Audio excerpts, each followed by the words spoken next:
எப்பயுமே ஒரே மாதிரி பொங்கல் செஞ்சு அழுத்து போச்சா, இப்போ இன்னைக்கு மல்லி பொங்கல் செஞ்சிடலாம்.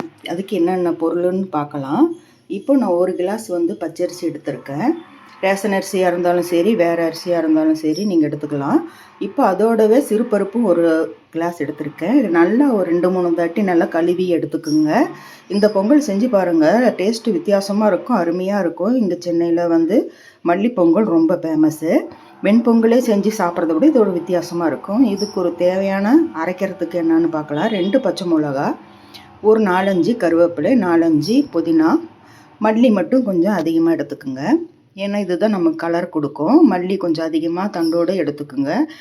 இது இப்போவே அரைக்க வேண்டாம், அரிசி உல வச்சதுமே அப்புறமா அரைக்கலாம். ஏன்னா கலர் மாறிடும், கொஞ்சம் பிளாக் கலரில் வந்துடும். அதனால் நம்ம குக்கரில் அரிசி பருப்பு வேக வைக்கும்போது அப்போ அரைச்சிட்டு வடிகட்டி போட்டுக்கலாம். இல்லைன்னா அந்த கீரையெல்லாம் கொஞ்சம் மரமரன்னு கிடைக்கும். இப்போ குக்கரில் நான் அரிசி பருப்பு ஊற வச்சது, அரை மணி ஊற வச்சது அப்படியே போட்டேன். இப்போது 4 கிளாஸ் தண்ணி ஊற்றிருக்கேன்.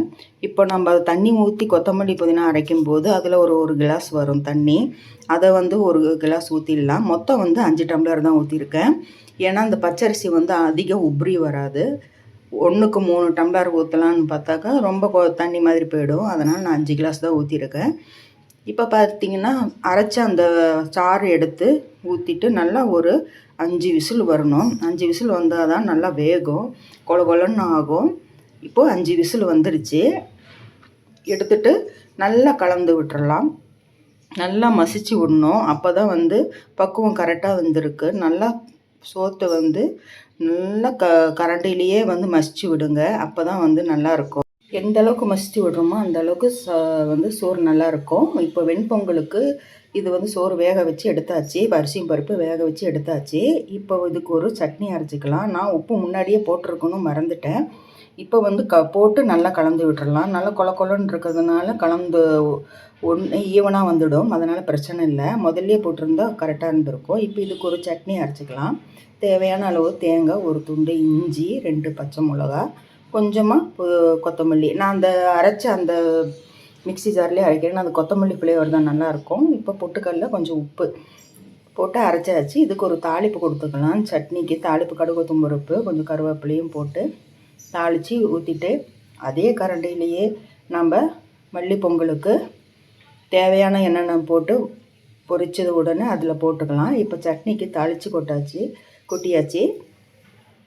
இப்போ கரண்டி கொஞ்சம் எப்பயுமே மேலே தூக்கிட்டு கருவேப்பிலை போடுங்க. இந்த மாதிரி சின்னது கரண்டியில் நம்ம தாளிக்கும்போது நெருப்பு பிடிக்கிறதுக்கு வாய்ப்பு இருக்குது, புதுசாக சமைக்கிறவங்களுக்கு.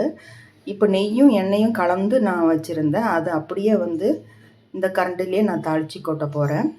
இப்போது ஒரு 1/2 ஸ்பூன் மிளகு, 1/2 ஸ்பூன் ஜீரகம், முந்திரி ஒரு 10 முந்திரி, இதெல்லாம் போட்டு பொன்னிறமாக மெதுவாக வதக்கணும். அப்போ தான் இந்த சீரகம், மிளகு எல்லாம் ஒரே ஈவனாக செவந்து வரும். அந்த அளவுக்கு மீடியம் ஃப்ளேமில் வச்சு நல்லா மெதுவாக வறுத்துட்டு இருங்க.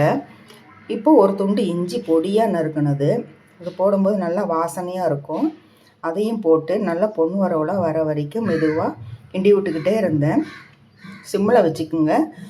அப்போ தான் ஒரே மாதிரி பாருங்கள் வெந்திருக்கு எல்லாம். இப்போ கருவேப்பிலை போடும்போது நான் தனியாக எடுத்துட்டு அந்த பக்கம் வச்சு தான் போடணும். அப்படியே போட்டிங்கன்னா அந்த ஈரப்பதத்துக்கு நெருப்பு பிடிச்சிக்கும்.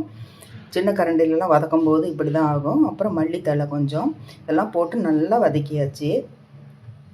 கலரே சூப்பராக இருந்தது. எல்லாம் மீடியம் ஃப்ளேமில் வச்சு இது வதக்கும் போது தான் பார்த்திங்கன்னா அந்த டேஸ்ட்டெல்லாம் இறங்கும், நல்லாயிருக்கும். இப்போல்லாம் பாருங்கள் வதக்கியாச்சு. இப்போ அந்த சாப்பாட்டில் கொட்டிட்டு நல்லா ஆறின வாட்டி நல்லா கிண்டி விட்ருங்க. ஆறின வாட்டி பார்த்திங்கன்னா அந்த கரண்டியில் எடுக்கும்போது ஒட்டாமல் வரும். அவ்வளோ அருமையாக இருக்கும். காலை டிஃபனுக்கு நீங்கள் இந்த மாதிரி செஞ்சு சாப்பிடுங்க. இட்லி தோசை இதையே சாப்பிட்றத விட, வெண்பொங்கலாக சாப்பிட்றத விட இது மல்லி பொங்கல், இது ஃப்ளேவரும் எல்லாம் போட்டு செய்கிறதுனால நல்லாயிருக்கும். இப்போ பாருங்கள் சூடாக இருக்கிறனால இப்படி இருக்குது. ஆறுனதும் பார்த்திங்கன்னா அந்த குழம்பு கரண்டி இருக்கும், அதில் நீங்கள் கொஞ்சம் ஈரப்படுத்திட்டு அந்த கரண்டியில் நீங்கள் சாப்பாடு அப்படியே எடுத்திங்கன்னா ஒட்டாமல் வரும். இப்போ எப்படி பரிமாறலான்னு பார்க்கலாம். எவ்வளோ கலர்ஃபுல்லாக மல்லி பொங்கல் ரெடி ஆகிடுச்சு. இப்போ பாருங்கள் இந்த குழம்பு கரண்டியில் அப்படியே அந்த தண்ணி தொட்டு எடுத்திங்கன்னா ஒட்டாமல் வரும். ஏன்னா அந்த அளவுக்கு நெய்யும் எண்ணெயும் அதிகமாக இருக்கணும். இப்போ இதோட சட்னி வச்சு சாப்பிடும்போது டேஸ்ட் சூப்பராக இருக்கும். இது நீங்களும் செஞ்சு பாருங்கள். செஞ்சு பார்த்துட்டு எப்படி இருக்குன்னு கமெண்ட்டில் சொல்லுங்கள். நம்ம வீடியோ தொடர்ந்து நான் போடுற ஒவ்வொரு வீடியோவும் பார்த்துட்டு எப்படி சொல்லுங்கள். நம்ம சேனல் பிடிச்சிருந்தா சப்ஸ்கிரைப் பண்ணிவிட்டு பக்கத்தில் இருக்கிற பெல் பட்டன் அழுத்துங்க. மீண்டும் உங்களை அடுத்த வீடியோவில் சந்திக்கின்றேன். பாய்.